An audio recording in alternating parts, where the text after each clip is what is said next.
Hi friends, IQ వాళ్ళు వచ్చేప్పటికి చైనాలో ఐక్యూ నియో 11 అల్ట్రా మొబైల్ని అయితే లాంచ్ అయితే చేశారు. ఈ ఫోన్ స్పెసిఫికేషన్స్ వచ్చేప్పటికి డిస్ప్లే సైజ్ వచ్చేప్పటికి 6.83 ఇంచ్ 2K రెజల్యూషన్తో AMOLED డిస్ప్లేతో వస్తుంది. 144 హెర్ట్జ్ రిఫ్రెష్ రేట్ సపోర్ట్ అయితే వస్తుంది. పీక్ బ్రైట్నెస్ వచ్చేప్పటికి 4500 నిట్స్ పీక్ బ్రైట్నెస్ అయితే వస్తుంది. మనకి ఈ ఫోన్లో బ్యాక్ సైడ్ కెమెరాస్ వచ్చేప్పటికి 2 కెమెరాలు అయితే ఉన్నాయి. మెయిన్ కెమెరా వచ్చేప్పటికి 50 MP అయితే వస్తుంది. సోనీ సెన్సర్తో అయితే వస్తుంది, OIS అయితే వస్తుంది మెయిన్ కెమెరా. సెకండరీ కెమెరా వచ్చేప్పటికి 8 MP అల్ట్రా వైడ్ యాంగిల్తో అయితే వస్తుంది. మ్యాక్సిమం వీడియో రికార్డింగ్ వచ్చేప్పటికి 8K వరకు అయితే వీడియో రికార్డింగ్ అయితే చేసుకోవచ్చు.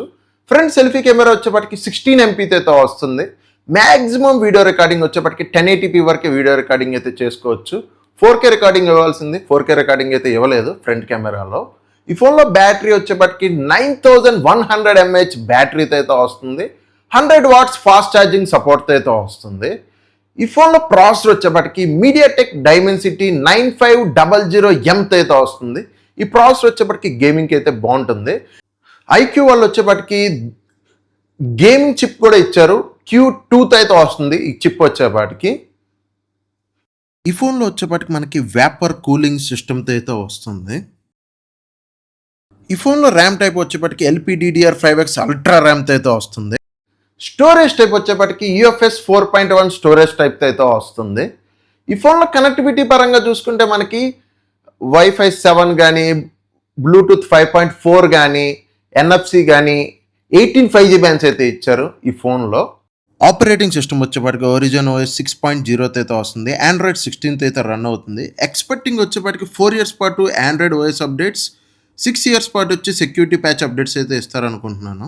ఈ ఫోన్లో ఆల్మోస్ట్ అన్ని సెన్సార్స్ అయితే ఇచ్చారు. ఒకసారి మీరు డిస్ప్లే మీద అయితే చెక్ చేయొచ్చు ఇమేజ్లో. ఈ ఫోన్లో ఫింగర్ ప్రింట్ సెన్సార్ వచ్చేప్పటికి ఇన్ డిస్ప్లే ఫింగర్ ప్రింట్ సెన్సార్తో అయితే వస్తుంది. 3D అల్ట్రాసానిక్ ఫింగర్ ప్రింట్ సెన్సార్తో అయితే వస్తుంది. ఈ ఫోన్లో IP రేటింగ్ వచ్చేప్పటికి IP68, IP69 అయితే వస్తుంది. ఈ ఫోన్ వచ్చేప్పటికి మొత్తం 3 కలర్స్లో అయితే లాంచ్ చేశారు. ఒకసారి మీరు ఇమేజెస్లో అయితే కలర్స్ చూడొచ్చు ఈ ఫోన్. చైనాలో వచ్చేప్పటికి 4 వేరియంట్స్లో అయితే ఈ ఫోన్ వచ్చేప్పటికి లాంచ్ అయితే చేశారు. 12GB ర్యామ్, 256GB వచ్చేప్పటికి బేస్ వేరియంట్ కింద అయితే తీసుకొచ్చారు. మన ఇండియన్ కరెన్సీలో కన్వర్ట్ చేస్తే దగ్గర చైనాలో వచ్చేప్పటికి 52,500 అయితే పెట్టారు. కాకపోతే ఇండియాలో వచ్చేప్పటికి ఆ ప్రైజింగ్ అయితే పెట్టరు. ఒకవేళ లాంచ్ అవుతే దగ్గర 65,000 అయితే ఈజీగా పెడతారు. ప్రెజెంట్ ఉన్న సిచ్యువేషన్ చూస్తుంటే ర్యామ్ షార్టేజ్ ఇష్యూ అది ఇది అని చెప్పి ఆల్రెడీ ఎగ్జిస్టింగ్గా ఉన్న ఫోన్స్ కూడా ప్రైజెస్ అయితే పెంచేశారు ఐక్యూ వాళ్ళు అయితే. నాకు తెలిసి ఒకవేళ ఇండియాలో వచ్చినా ఈ ప్రైజింగ్ అయితే రాదు. కానీ ఇప్పుడున్న సిచ్యువేషన్ చూస్తుంటే ఇండియాకి అయితే వచ్చేలాగైతే కనపట్లేదు ఈ స్మార్ట్ ఫోన్ వచ్చేప్పటికి. గేమింగ్కి అయితే బాగుంది ఈ ఫోన్ వచ్చేప్పటికి. కాకపోతే కెమెరాస్ అయితే నాకు తెలిసి అంతైతే లేవు. ఆ ప్రైస్కి కెమెరాకి అసలు సంబంధమే లేదు. గేమింగ్ పరంగా అయితే ఫోన్ అయితే బాగుంది.